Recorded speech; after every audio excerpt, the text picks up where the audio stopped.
예전에 한 TV 프로그램에 나왔던 내용인데요. 이 카이스트 물리학 박사이신 김상욱 교수님이 이 종교에 대해서 얘기를 하시는 것을 한번 보게 되었습니다. 이 방송에서요, 이런 얘기를 김상욱 교수님이 하셨는데 참 공감이 됐습니다. 작으시죠? 제가 읽어드릴게요. 저는 어떤 것들을 생각해 봤냐면, 왜 우리가 돼지보다 인간이 더 소중하게 대해야 될까? 우리 인간은 다른 가축들을 마음대로 죽여도 되는데 그 권리는 누가 준 걸까? 사실 생각해보면 종교 말고는 딱히 이유를 찾기가 힘들어요.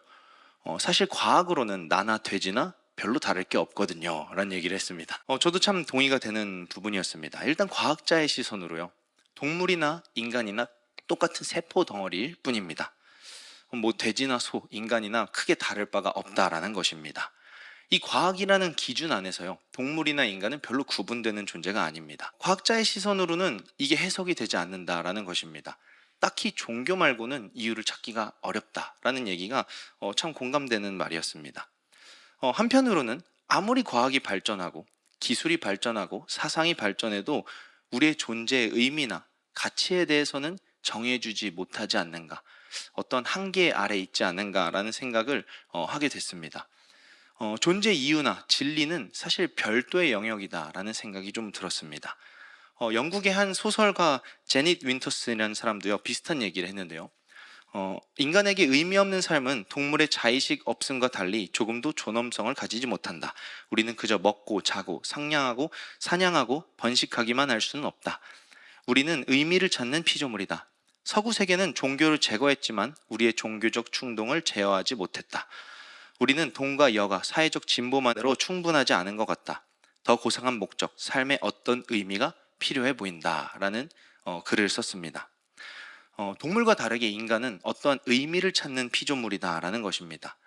종교를 아무리 지어도요, 우리의 종교적 충동을 지워버릴 수는 없다라는 이야기를 하고 있습니다. 그러니 오늘날 같이 이 발전한 사회 속에서도 과연 진리는 필요할까라는 이 질문에요, 저는 반드시 필요하다라는 주장을 오늘 하고 싶습니다. 분명히 과거에 비해서요, 오늘날이 살기 좋아진 것은 사실입니다. 과학이 너무나도 발전했고요, 기술도 너무나도 발전했습니다. 그러나 이 작가가 말하는 것처럼요, 우리 안에 어떤 추구나 어떤 진리에 대한 탐구, 이런 우리의 본성에 대한 답은 이 과학과 기술이 던져주지 못하는 것 같습니다. 아무리 발달해도요, 우리 안에 있는 내면의 질문에 대해서 이 과학이나 기술, 사상이 대답이 되지 못하는 것을 우리는 경험합니다. 우리는 더 고상한 목적, 어떤 더 나은 삶에 대한 추구가 분명히 있습니다. 과학과 기술과 철학은 발달할 대로 발달했지만 이것에 대한 답이 되지 못한다라는 것입니다. 사람은 살기 좋아질 것을 기대했지만요, 오히려 사람들을 차별하고 억압하고 학살하는 이 과학과 기술의 실패를 우리는 이 역사를 통해서 보게 되었습니다. 성경은요, 이 모든 피조물들이 이 진리를 고대하고 있다라고 기록을 하고 있습니다. 로마서 8장 21절에서 22절 말씀 같이 읽어보도록 하겠습니다. 피조물도 썩어짐의 종노릇한 데서 해방되어 하나님의 자녀들의 영광에 이르는 것이라.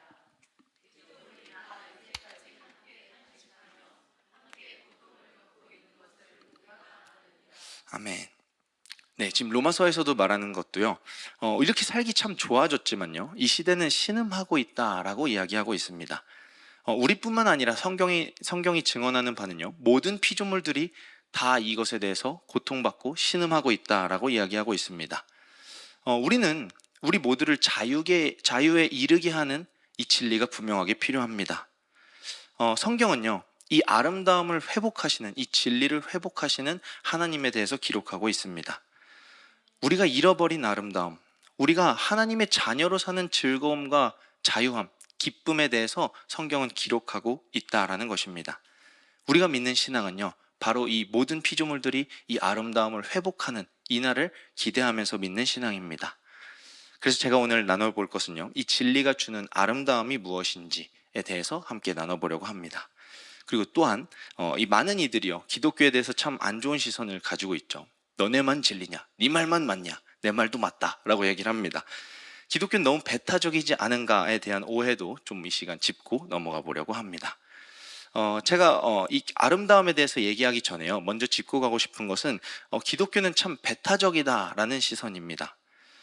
뭐 기독교는 니네 말만 옳다고 맨날 주장하고 남의 말들은 잘 듣지 않고 이런 오해가 참 많은 것 같습니다. 예수를 믿기 전에 저도 그랬고요. 기독교는 참 나쁜 사람인 줄 알았습니다. 이제 제가 나쁜 사람이 됐죠. 네. 네, 근데 저는 좀 먼저 구분해서 생각을 했으면 좋겠다라는 생각이 들었습니다. 이 기독교의 진리 자체가 문제인가? 아니면 이 진리를 가지고 있는 교회가 문제인가? 그들이 지적하는 게 이 진리의 내용의 문제를 지적하고 있는가? 아니면 어떤 교회의 특정 행실에 대해서 지적하고 있는가 하는 질문을 하게 되었습니다. 기독교는 참 여러 가지 이유에서 오늘날 환영을 받지 못하는 것 같습니다. 2020년도 조사에 따르면요. 기독교에 대해서 신뢰하지 않는다라는 비율이 63.9%에 육박하는 것을 볼 수가 있습니다. 이 수치는 해를 거듭할수록 점점 늘어난다라고 이야기를 합니다. 또 국민일보와 코디 연구소가 다중 대응 분석이라는 기법을 활용해서 조사한 결과에 따르면요, 2022년 조사입니다. 한국에 있는 가장 많은 세 종교, 기독교, 개신교, 천주교, 불교에 대해서 조사를 했는데요. 그 중에서도 기독교가 가장 인기가 없었고요. 그 응답 중에서 상징적인 단어, 키워드를 몇 개 조사했는데 기독교에 대한 키워드로는 배타적이다, 위선적이다, 이기적이다, 세속적이다 등이 있었습니다. 다른 종교 키워드를 보면요, 조금 좋은 것들도 많거든요. 근데 개신교에 대한 키워드가 상당히 좋지 않은 것을 볼 수가 있습니다. 좀 다른 것도 문제지만요, 저는 개인적으로 세속적이다, 물질적이다라는 키워드는 한국 교회가 그동안 얼마나 잘못 가고 있었는가, 어떤 이미지로 비춰졌는가에 대해서 조금 생각을 해보는 결과였습니다. 기독교가요, 진짜 배타적인 내용 혹은 기독교가 진짜 물질적이고 세속적인 내용을 말하고 있을까요?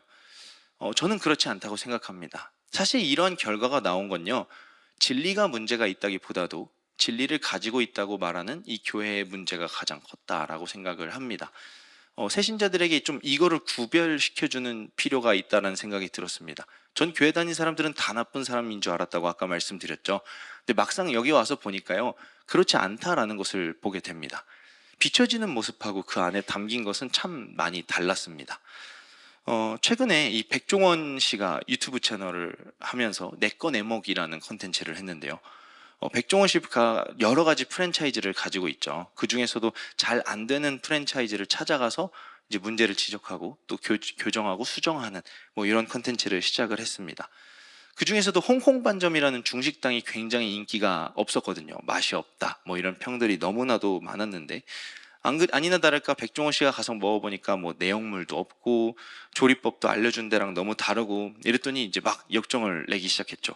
내가 언제 이렇게 하라고 했어요? 그랬더니 가게 주인분이 남편이 요리를 해가지고 하면서 이제 얘기를 했더니 핑계 대지 마세요. 뭐 핑계 댄다고 될 일이 아니잖아요. 막 이렇게 막 엄청 역정을 내시더라고요. 저는 이 모습을 보면서 무슨 생각이 들었냐면요, 어쩌면 교회를 바라보는 주님의 마음이 이럴 수도 있겠다라는 생각을 하게 됐습니다. 소위 교회가 말하는 진리라는 내용과요, 예수님이 말하는 진리의 내용이 다른 것을 우리는 종종 보게 됩니다. 교회라고 말하지만 예수님이 말하는 진리를 가지지 못한 경우도 너무나도 많다라는 것을 보게 됩니다. 사실 그러한 것 때문에 기독교는 배타적이고 문제있고 세속적이고 악하다라는 오해가 참 많이 생기는 것 같습니다. 그래서 기독교가 진짜 배타적인가라고 묻는다면요, 제 첫 번째 대답은요, 사실 기독교만 배타적이진 않습니다. 모든 사람은 배타적입니다. 예를 들면 사람들은 각자 저마다의 진리나 가치관을 가지고 살아갑니다.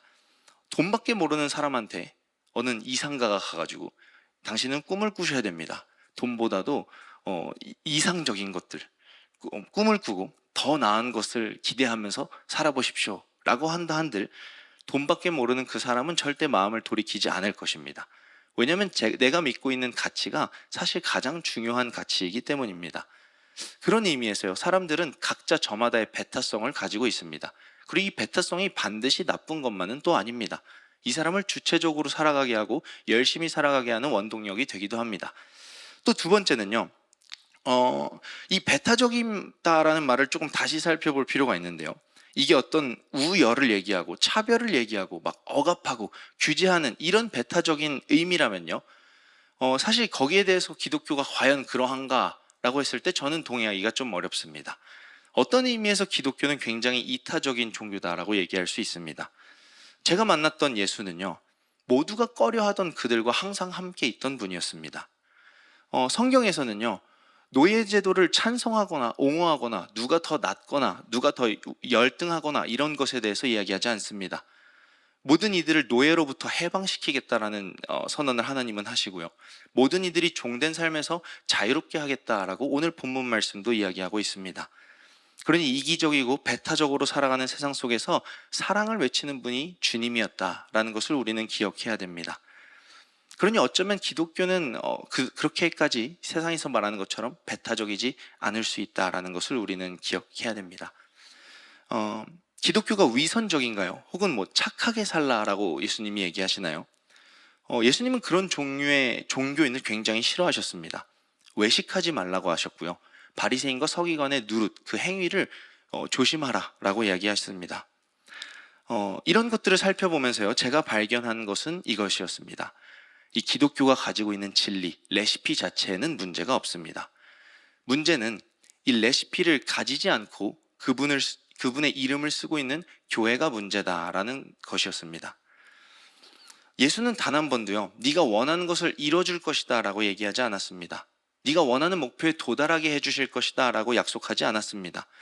그분은 오직 하나님의 나라와 그 하나님에 대해서만 관심이 있었고 그 뜻을 이루시겠다고 여러 번 말씀하셨습니다. 문제는 교회가 그 레시피에 관심이 없다라는 것입니다. 예수님은 너희는 무엇을 입을까, 무엇을 먹을까, 무엇을 마실까 고민하지 말라고 하셨는데 교회에서 내놓는 기도와 간증은 온통 그런 것들 뿐입니다. 그런 것들에 사람들에게 비춰지면서 기독교는 세속적이다, 물질주의적이다 라는 평가를 얻게 되는 것입니다. 레시피는 변하지 않았습니다. 문제는 그 레시피를 가진 척하는 교회가 가장 큰 문제다라는 것입니다. 교회는 역사적으로도 이런 실수를 범해왔습니다. 구원이라는 명분으로요, 십자군이라는 조직을 결성해서 이슬람 교도들을 다 죽여버리는 과오를 저지르기도 했습니다. 또 선교라는 명분으로요, 아메리카 대륙에 본래 살고 있던 이 사람들을 다 죽이고 그들의 문명을 박살내기도 했습니다. 교회는 크게 잘못했습니다. 인정합니다. 우리 교회는요, 때로는 욕먹을 준비가 항상 되어 있는 사람들입니다. 이건 분명히 바뀌어야 되는 부분도 맞습니다. 그러나 제가 말씀드리고 싶은 것은 그렇다고 해서 진리가 틀렸다라고 말할 수는 없다라는 것입니다. 그런 이유로 진리를 만나보지도 못하고 교회 문턱에서 떠나가는 사람들이 없어졌으면 좋겠습니다. 제가 말씀드리고 싶은 것은 이런 주장들은 사실 허수아비 때리기라는 것에 불과하다라는 것입니다. 이것은 실제 주님이 말한 교회의 모습이 아니고요, 비춰졌던 이미지를 통해서 만들어낸 허수아비일 뿐입니다. 실제 내용이 그렇지 않음에도 열심히 허수아비와 싸우고 있는 것입니다. 진리는 반드시 지켜져야 됩니다. 그러나 그 말이 곧 배타적이다라는 것을 의미하지 않습니다. 자녀를 사랑하는 부모의 진심을요, 그 어느 누구도 보수적이다, 억압적이다라고 말하지 않습니다. 물론 부모의 사랑 중에 삐뚤어진 사랑도 있을 것입니다. 그런 부분은 우리가 빨리 인정하고 수용하면 되는 것입니다. 그리고 우리는 끊임없이 그 사랑을 올바로 전달하는 연습을 해야 됩니다. 이 교회도 그렇다라는 생각을 합니다. 교회의 진심은요, 우리가 가진 진리는 예수 그리스도의 사랑에 근거하고 있습니다. 그렇기 때문에 우리는 그것을 삐뚤어지지 않게 전할 의무를 가지고 있는 것입니다. 그러니 우리가 세속적으로, 물질적으로 물들지 않도록 우리의 관심은 늘 이 신앙의 핵심, 이 신앙의 본질적인 것에 관심을 두어야 하는 것입니다. 교회라고 한다면 예수 그리스도의 레시피를 반드시 가지고 있는 사람들이 되어야 합니다. 그렇게 하면 교회는 환영받을 수 있을까요? 거기에 대한 대답은 환영받지 못할 것 같다라는 생각이 듭니다.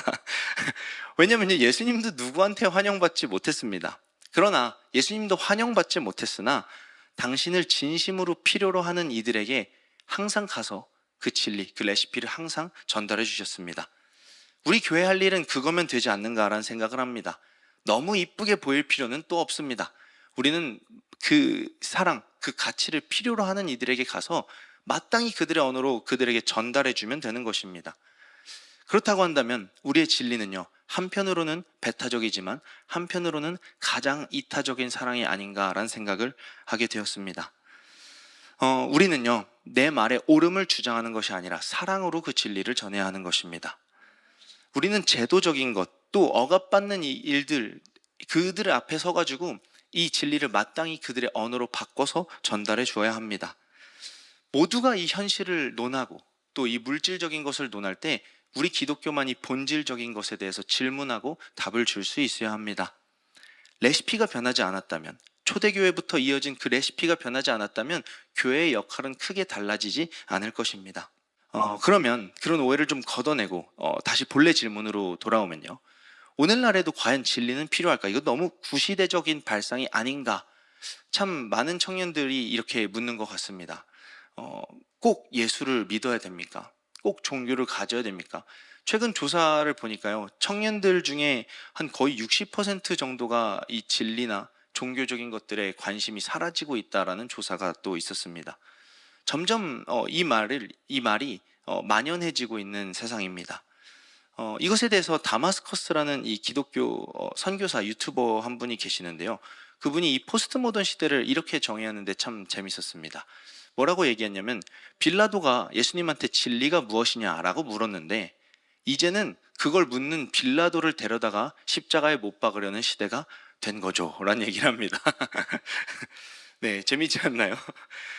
당시에는요, 예수님에게 진리가 무엇이냐라고 얘기하고 그 예수님을 십자가에 못 박아 죽였다면요, 이제는 그 진리 자체를 묻는 이들을 십자가에 못 박아 죽이는 시대가 되었다라는 것입니다. 많은 이들은 다양성을 외치면서요, 진리를 거부하는 시대가 도래한 것입니다. 진리를 외치는 이들은 배타적이고 다양성을 존중하는 이들이야말로 이타적이고 나아가 우월적이다라는 느낌을 받게 합니다. 그러면 제가 질문 드리고 싶은 것은, 배타적인 것이 무조건 나쁜 것일까요? 글쎄요. 저는 살면서 이 이타성으로 포장한 이 다양성에 대한 폭력을 경험하게 됩니다. 이 다양성이라는 말이 되게 포용적이고 좋은 말처럼 들리지만요, 그 사상의 이해를 강요받는 순간, 그들이 이것을 이해하라고 강요하고 요구하는 순간 때론 이것은 폭력으로 다가오는 것을 경험하게 됩니다. 그걸 최근에 어디서 느꼈냐면요, 이 프랑스 올림픽에서 느끼게 되었습니다. 이 프랑스 올림픽 개막식을 혹시 보신 분들이 계신가요?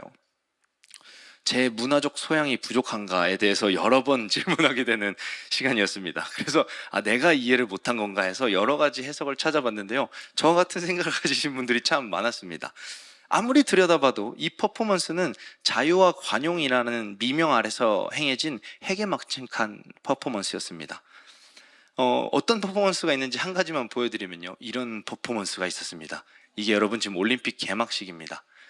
이게 뭘 흉내낸 거냐면, 최후의 만찬이란 그림을 이 LGBTQ라고 하죠. 레즈비언, 게이, 바이섹슈얼, 이런 퀴어들, 동성 연애자들이 이제 표현을 한 것입니다. 가운데 이 왕관을 쓴 사람이 이 퀴어들의 대표격인 그들이 말하는 예수의 모습이고요. 주변에 있는 사람들이 이제 여장 남자들, 이 드래그 퀸이라고 하는 여장 남자들이 사도들을 연출했습니다. 그리고 가운데 저 스머프 같은 남자는 디오니소스 역할로 바지를 벗고 들어오는 이런 개막식을 보여줬는데요. 상당히 충격이었습니다.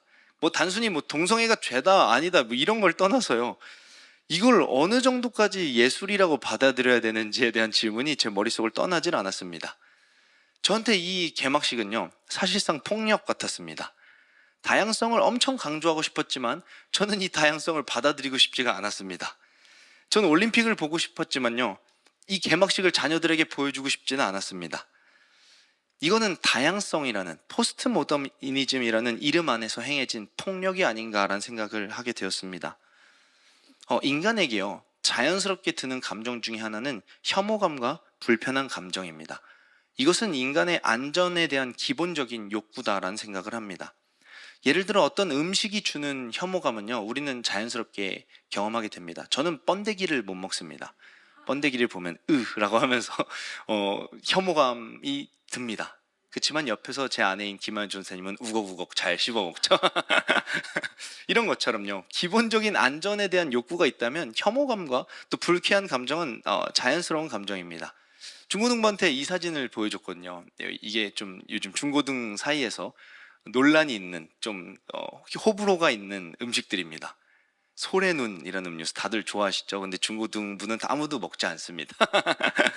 민트초코, 뭐 민트초코 논쟁이 있을 만큼 누구는 민초파다, 나는 민초파가 아니다, 뭐 이런 얘기를 하는데, 저걸 다 섞은 저런 음식을 보면요, 아이들이 하나같이 다 소리를 질렀습니다. 우엑 하면서 헛구역질을 뭐 연기하는 친구들도 있었습니다. 이건 기본적인 인간의 본성입니다. 불쾌함과 혐오감은요, 사실 기본적으로 탑재된 인간의 본능일 뿐입니다. 근데 그들이 말하는 것은요, 이 다양성에 대해서 얘기하면서 다양성을 이해하라라고 강요하기 시작합니다. 사실 그 말 자체가 가장 배타적이고 가장 폭력적이지 않은가라는 생각을 합니다. 진리를 탐구하는 것은 의미가 없다, 절대 가치는 없다, 다양성을 존중하라 라는 이 명제를 외치는 이 시대는요, 어쩌면 우리에게 가장 지독한 배타성과 폭력을 보여주고 있지 않은가라는 생각을 하게 되었습니다. 팀 켈러 목사님 책을 보는데 에드워드 녹스라는 한 저널리스트가 쓴 글이 있었습니다. 포스트 모더니즘 미술회를 보고 쓴 말인데요, 이런 얘기를 써놨습니다. 모든 진리 주장과 거대 담론을 해체하는 철학 운동도 그 영향력이 다해가고 있음을 이번 전시회를 통해서 볼 수 있다라고 이야기를 했습니다. 무슨 얘기를 한 거냐면요, 내가 아름답지 않다라고 생각한 것에 대해서 왜 예술이라고 얘기해야 되는가에 대해서 질문하고 있습니다. 그들은 다양성, 포스트 모더니즘, 그러니까 너희가 말하는 것이 곧 진리다라고 주장하는데 나는 그것을 받아들이고 싶지 않다, 그리고 그들의 영향력은 이제 끝나가는 것이 보인다라는 얘기를 글로 적은 것입니다. 이분 글을 보는데요, 정확히 제가 그 파리올림픽을 보고 느꼈던 감정을 그대로 느낄 수 있었습니다. 이 아름다움이라는 가치를 훼손시키는 다양성이 무슨 의미가 있을까요? 아름다운 게 있으면 아름답지 않은 것이 있는 것이 진짜 다양성 아닐까요? 옳은 것이 있으면 아닌 것도 있는 것이 진짜 다양한 것 아닐까요? 모두가 천편일률적일 필요는 없지만 이 기준이라는 것은 참 사라지면 안 되는 것 같습니다. 기준을 잃은 다양성은요, 때론 우리에게 폭력으로 다가오기도 합니다. 그런 의미에서요, 이 절대적인 가치, 진리는요, 우리로 하여금 아름다운 것을 선택할 수 있는 기준을 제시합니다. 그런 의미에서 다시 한번 강조하는 것은 이 시대에도 반드시 진리가 필요하다라는 것입니다. 이 시대 사람들은요, 여기 나오는 말처럼 모든 진리의 주장과 거대 담론을 해체하는 이 포스트 모더니즘 사상을 따릅니다. 이 포스트 모더니즘이라는 말은요, 포스트 그리고 모더니즘이라는 말의 합성어입니다. 그러니까 근대, 뭐 현대주의 이후. 근데 뭐 철학 시간이 아니다 보니까 제가 간략하게 정리하고 마치도록 하겠습니다. 이 설명에 대해서는요, 이 모더니즘, 뭐 이게 말이 너무 어려운데요, 쉽게 말하면 이런 겁니다.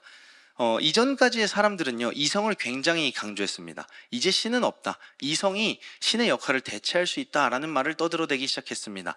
그러면서 여러 사상들이 나오기 시작하죠. 우리가 잘 알고 있는 뭐 공산주의라던가 이런 사상들도 그 당시에 비슷한 무렵에 사람들이 들고 나왔던 사상들이었습니다. 그런데 그 사상들의 결과가 어떠했습니까? 히틀러라는 독재자가 나오기 시작하고요, 뭐 지금도 김정은이라는 독재자가 아직 버젓하게 살아 있습니다. 사람들은 그걸 보면서 이런 생각을 하는 것입니다. 이성이 절대적이라고 생각했는데, 사상이 절대적이라고 생각했는데 이 사상이 어떠한 문제도 해결해 주지 못하네 라는 것을 보게 됩니다. 절대 좋은 것이 아니었네 라는 생각을 하게 되면서 이렇게 생각하는 겁니다. 그러면 진리, 절대적 가치 이런 것은 없다. 오히려 진리가 사람을 굉장히 폭력적으로 만든다. 그러니 네가 말하는 것이 곧 진리, 네가 말하는 것이 곧 선이다, 이런 주장을 내놓는 게 바로 이 포스트 모더니즘 사상입니다. 때문에 이 포스트 모더니즘은요, 이 모든 가치들, 모든 진리를 거부합니다. 이런 것들 때문에 인간이 네 말이 맞네, 내 말이 맞네 싸우고 있다는 것입니다.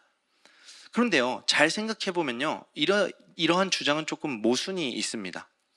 이 논리는 마치요, 모든 가치나 기준, 통제와 규범이 악이다 라고 얘기하는 것 같습니다. 말이 너무 어려운데 쉬운 얘기로 하면요, 축구 경기를 하다 보면요, 오심을 하게 되는 경우가 있습니다. 이번에 월드컵 때도 오심이 하나 있었죠. 분명히 우리 쪽 코너킥이었는데 심판이 휘슬을 안 불었습니다. 우린 이 심판의 오심을 보면서요, 참 억울하다라는 감정을 들게 됩니다. 뭐 어떤 사람들은 이 말이 맞다, 어떤 사람은 심판의 판정이 틀리다 막 싸우기도 하죠. 그런데 이러한 일들을 겪을 때요, 어떤 사람이 이렇게 얘기했다고 생각을 해보면 좋겠습니다. 많은 이가 집중하고 있는 저 경기를 저 심판 하나가 결정하는 것은 옳지 않아. 오히려 이 규범이 경기를 망쳐놓고 있어. 축구를 즐기고 싶어하는 사람들로 하여금 분노하게 하고 싸우게 만든다. 그러니 저 심판을 없애버리자라고 누군가 주장을 했다라고 한다면 이게 맞는 이야기일까요? 심판 좀 없애라, 규칙을 없애라라는 주장은 사실 어불성설입니다. 이건 말이 되는 주장이 아니죠. 잘못된 규칙은요, 잘못된 규정은요, 교정되면 되어지는 것입니다. 이 규범이나 규칙 자체가 악이 아니다라는 것이죠. 그러나 이 포스트 모던이라는 것은요, 규범이나 규칙 자체를 악으로 여기고 있다라는 것입니다. 이 규범은요, 억압을 위해서 존재하지 않는다라는 것입니다. 이 심판이 있는 규칙은요, 오히려 경기를 원활하게 즐길 수 있게 하고 우리로 하여금 풍성히 누릴 수 있게 하는 것이 규범과 규칙입니다. 규범은요, 이 자유를 통해서 더 큰 만족과 풍성함을 누릴 수 있게 합니다. 그런데 이 포스트 모더니즘은요, 이 규범 자체를 거부하고 악으로 치부합니다. 이 테리 이글턴이라는 사람은요, 포스트 모던에 대해서 이렇게 얘기를 합니다. 포스트 모더니즘은 규범을 억압과 동일시한다. 정말 그런가? 어떤 규범은 억압적일 수 있지만 규범 자체가 억압적이라는 것은 어불성설이다. 규범이 없다면 유아 살해범을 처벌할 수도 없고 홀로코스트, 유대인 학살을 규탄할 수도 없다. 규범이 늘 우리를 구속한다고 믿는 것 자체가 어리석기 짝이 없는 낭만적인 망상일 뿐이다 라고 이야기합니다. 분명히 잘못된 규범이나 규칙은 교정되어야 합니다. 그러나 이 수많은 사람들을 억압하고 잘못하게 했던 이데올로기가 실패로 돌아갔다면요, 사람들은 이것에 대해서 이제 포기했어야 합니다. 규범 자체를 없애는 것이 아니라요, 우리의 방법이 틀렸다라는 것을 인정했어야 합니다. 최근에는 딥페이크 범죄가 기승을 부립니다.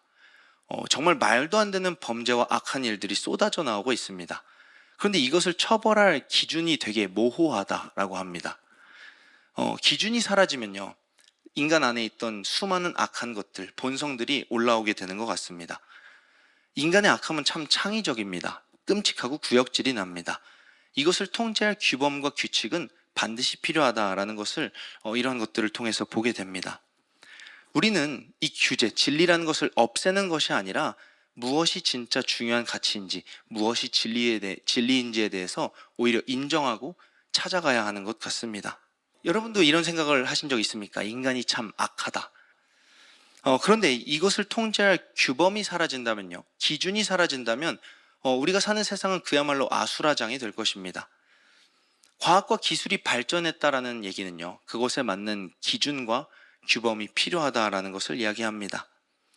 우리는 딥페이크 같이 말도 안 되는 방식으로 이것이 악하게 사용되는 것을 보게 됩니다.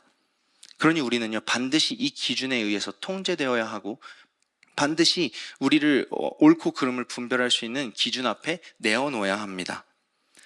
이러한 것들은요, 이러한 사실들은요, 우리로 하여금 진리가 필요한 존재라는 사실을 보여주고 있습니다. 우리에게 더 큰 존재가 필요하다는 것을 보여주고 있는 것입니다. 성경을 보면요, 예수님이 이런 비유를 하는데요, 같이 한번 읽어보도록 하겠습니다. 또 어떤 임금이 다른 임금과 싸우러 갈 때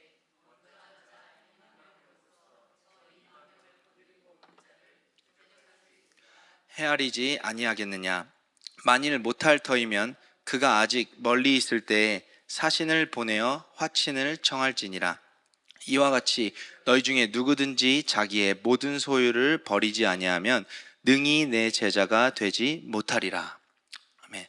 네, 굉장히 심플한 비유입니다. 쉽게 말하면 어떤 사람이 싸움이 났는데 상대가 뭐 마동석 같은 사람이면 싸움을 포기하고 친구하지 않겠냐, 뭐 이런 비유죠. 더군다나 이 싸움은요, 임금과 임금의 싸움입니다.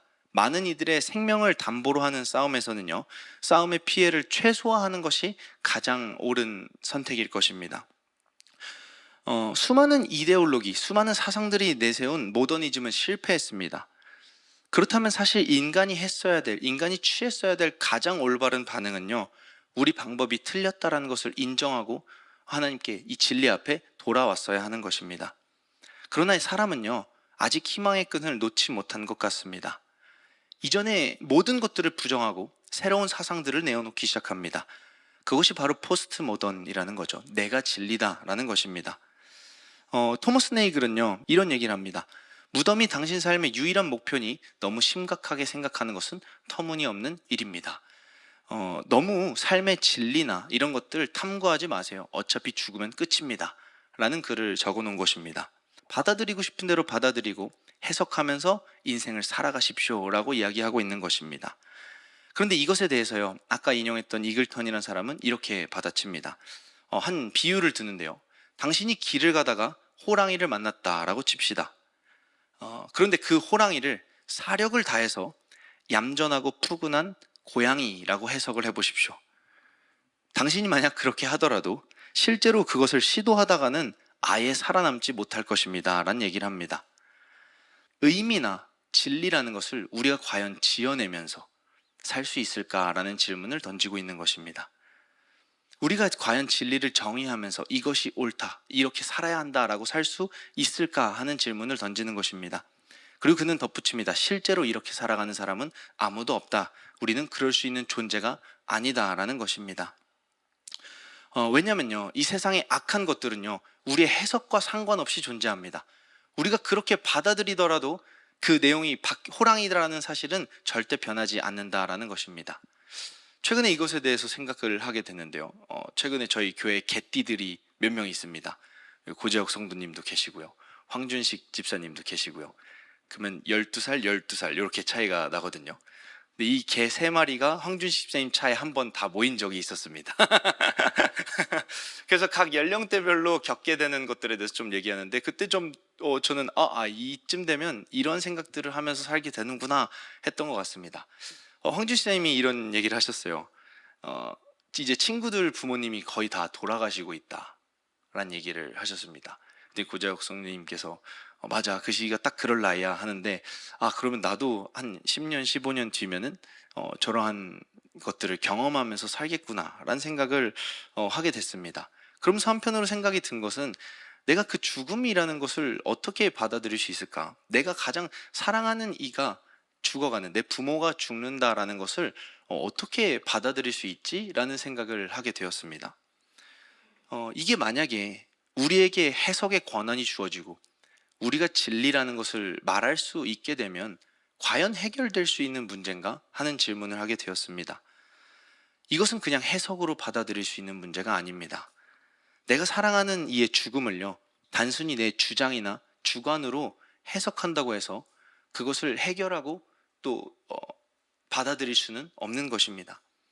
마치 내가 아무리 고양이라고 생각한다고 해서 저 호랑이가 고양이가 되는 것이 아닌 것처럼 말입니다. 그러니 우리 해석이, 우리가 부여하는 진리가 그 의미를 결정할 수 없다라는 것을 이 사람은 이야기하고 있습니다.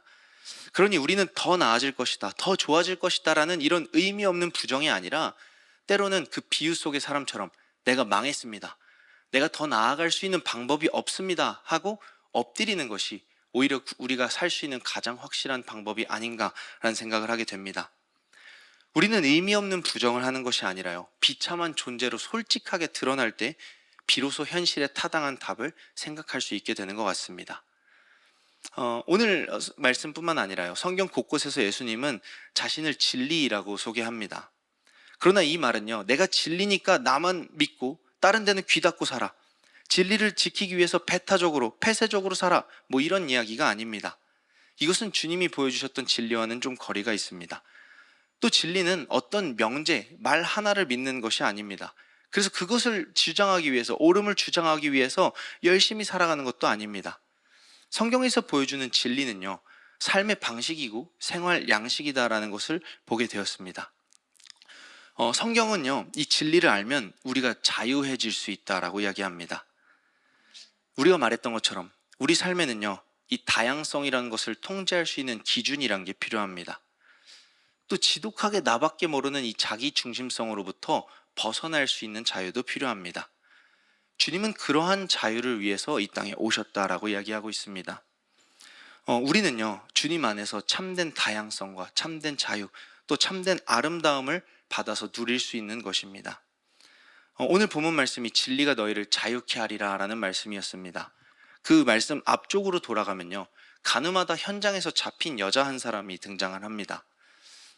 이 내용을 간략하게 살펴보면 이렇습니다. 생각해 보세요. 가늠한 현장에서 잡혔다라는 것은 누군가 의도해서 잡지 않으면 불가능한 것입니다. 아마도 여러 명의 사람이 붙어서 그 여자를 잡기 위해서 준비하고 있었을 것입니다. 성경은 그들의 의도를 이렇게 기록하고 있습니다. 그들이 이렇게 말하면 고발할 조건을 얻고자 하여 라고 이야기하고 있습니다.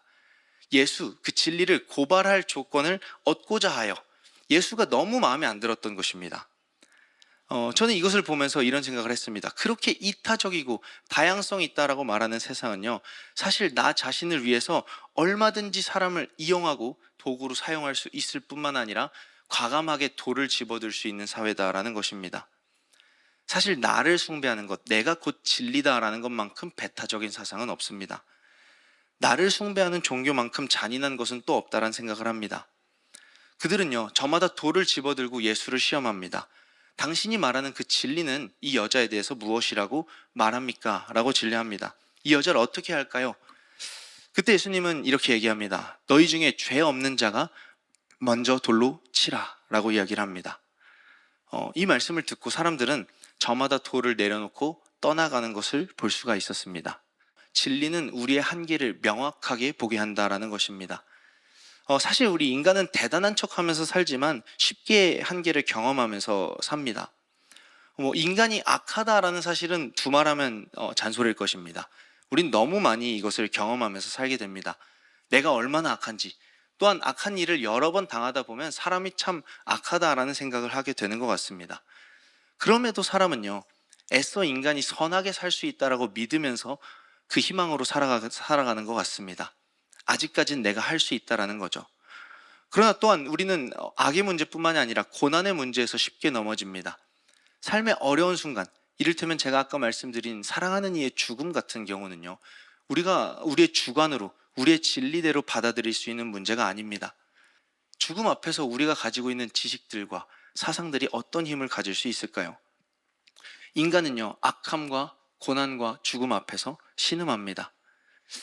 그런데 이 사건을 통해서 볼 수 있는 것은요, 그럼에도 불구하고 인간들은 자신이 가진 진리를 지키기 위하여 돌을 꽉 움켜쥔다라는 것입니다.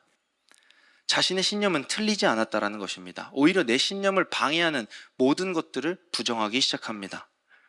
그러나 예수님은요, 이들로 하여금 그들 손에 있던 돌을 내려놓게 하십니다. 예수님은요, 이들로 하여금 예수 앞에 자신들이 가지고 있는 진리가 아무짝에 쓸모없었다라는 사실을 드러나게 하십니다.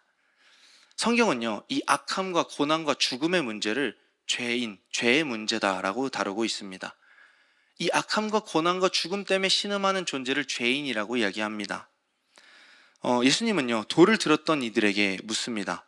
누구든지 죄가 없는 사람이 이 여자를 쳐라 라고 이야기를 합니다. 저는 이 말이 이렇게 다가왔습니다. 이런 존재가 아닌 사람이 과연 어디 있는가라는 질문입니다. 너의 존재는 비참하지 않은가? 너의 존재는 이 여자가 다른가? 라는 질문으로 다가오는 말이었습니다. 이것은요, 곧 우리 모두에게 진리가 필요하다라는 선포로 다가왔습니다. 이 문제를 앓고 있던 이들이요, 돌을 내려놓습니다. 그 진리 앞에서요, 자신들이 가지고 있던 주장과 신념이 아무런 힘이 없다라는 것을 확인하게 되었습니다. 우리의 모든 규범이, 우리의 모든 기준이, 우리의 모든 의미가 하나도 소용없게 된 것입니다. 예수님이 보여주신 진리는요, 어떤 설득과 주장이 필요한 명제가 아니었습니다. 가장 비천한 곳에 오셔서 그 아름다움을 회복시켜 주시는 것이 그가 보여주신 진리였습니다. 또한 그 진리는요, 우리의 한계를 명확하게 보여줍니다. 너는 진리가 필요하다. 네 스스로 진리가 될 수 없다라는 것을 이 사건을 통해서 보여주고 있는 것 같습니다. 악함 앞에서, 고난 앞에서, 죽음 앞에서 여전히 스스로 부여한 의미로 삶을 바라보고 해석하는 이들의 손에서 돌을 내려놓게 하는 것 같습니다. 정리하고 마치도록 하겠습니다. 오늘 본문에 예수님은 이렇게 얘기합니다. 진리를 알지니 진리가 너희를 자유케 하리라. 제가 오늘 나누고 싶은 기독교는 바로 이것이었습니다. 진리가 우리를 반드시 자유롭게 한다는 것입니다. 그럼 이 진리는 무엇입니까? 서로 사랑하라 이런 명제를 외우는 것이 진리일까요?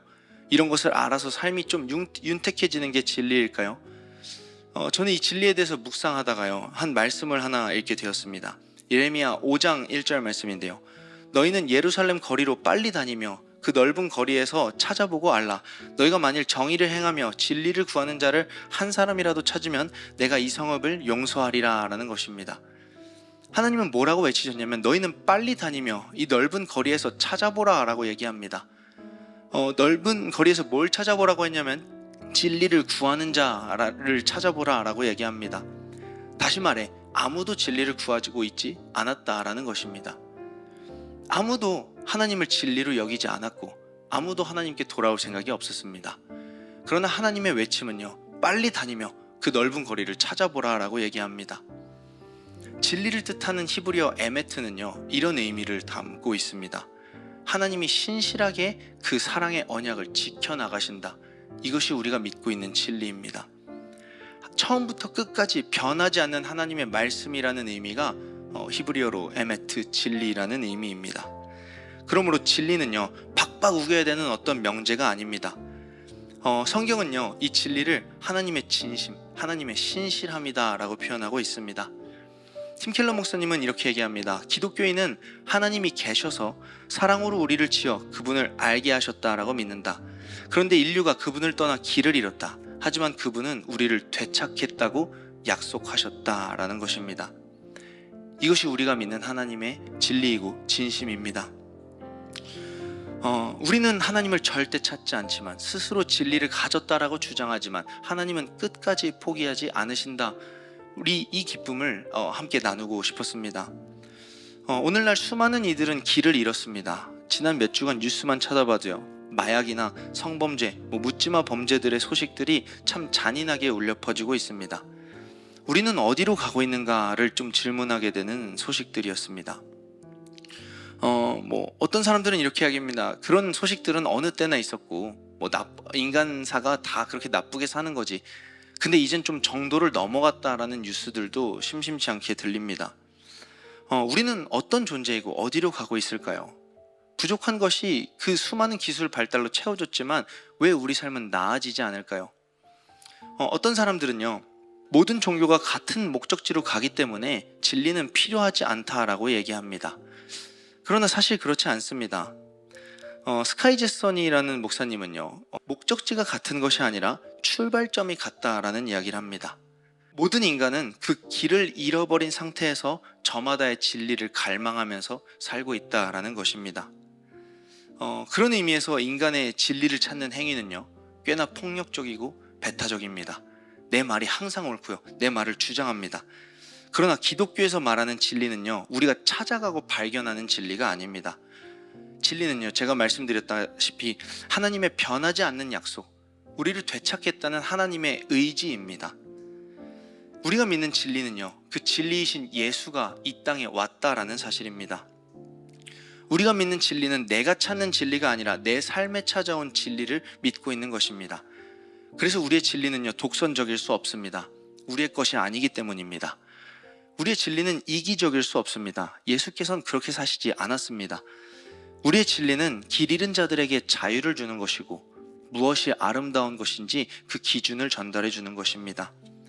그래서 기독교 신앙을 시작한다라는 것은 진리, 하나님의 진심을 만난다라는 것을 말씀드리고 싶었습니다. 그래서 혹시라도 기독교에 대한 안 좋은 이미지를 가지고 있었다면 그것은 진리 자체가 문제가 아니라 진리를 우리가 바로 소유하지 못했다라는 것을 알았으면 좋겠습니다. 이런 이유 때문에 진리를 떠나가기에는 하나님의 신실하심, 하나님의 진심이 너무나도 아름답습니다. 저는 이 교회에 와서 우리가 더욱 하나님의 진심을 깊이 알아가는 시간을 많이 가졌으면 좋겠습니다. 진리가 너희를 자유케 하리라 라고 하셨습니다. 하나님의 진심을 알 때 우리는 그 앞에서 우리의 모든 어려움을 다 터놓고 그 진리 안에서 충분한 위로와 만족과 자유를 경험할 줄 믿습니다. 제가 기도하고 마치도록 하겠습니다.